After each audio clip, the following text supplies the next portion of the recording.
So, when we're talking about balance in poker, we're really talking about making sure that we have a proper number of bluffs to value hands, right? Because if we were to take a strategic approach where we never bluff, it'd be extremely easy for people to beat us. When we bet at them, they would get rid of their weak stuff.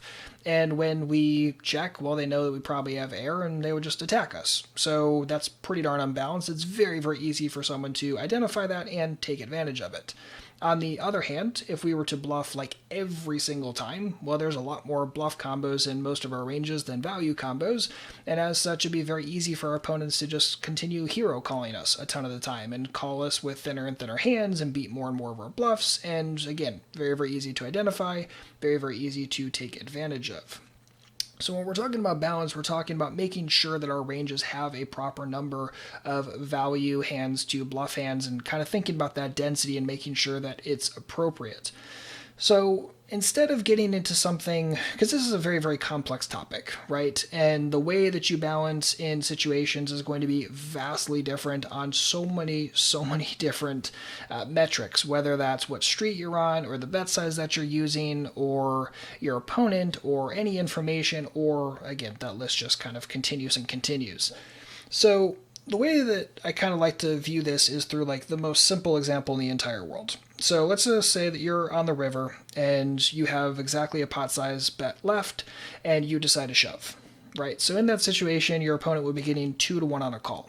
So if you wanted perfect balance in your range, you would have two value combos, so combos that if your opponent calls, you expect would win, and you would have one bluff. So when your opponent is calling, getting 2-1, they would be completely neutral right there. And that kind of just neutrals out their bluff catchers.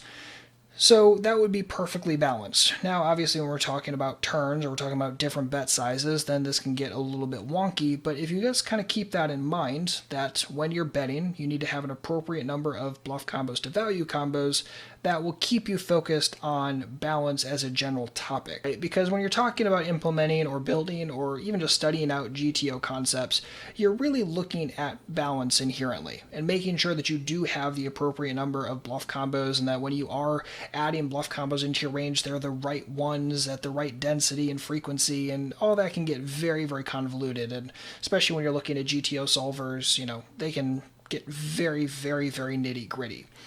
Whereas if you take the opposite side of the spectrum, which is more the exploitative side, then you're looking at situations where you're saying, okay, my opponent does this, and I'm going to do this in my strategy to exploit whatever they're doing in theirs.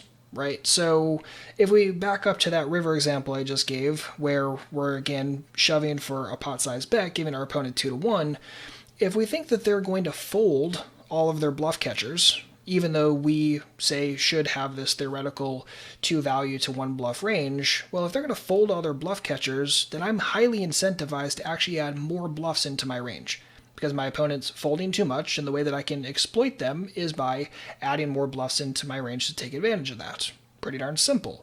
Whereas if my opponent is going to call all of their bluff catchers and tons of other second best hands as well, where's my incentive to actually have even the 2-1 value to bluffs? Maybe I should even tone the bluffs down a little bit further, or in some situations even have almost no bluffs. So you have to think about what is the situation, what does the general math call for, and that's kind of where we go more into the GTO side of things, and then say, okay, what is the exact situation I'm in, who exactly is my opponent, what are they likely to do, and then how should I properly craft my range? Is balance really all that important? And I find, 9 times out of 10, especially if you're playing smaller games, balance is not all that important.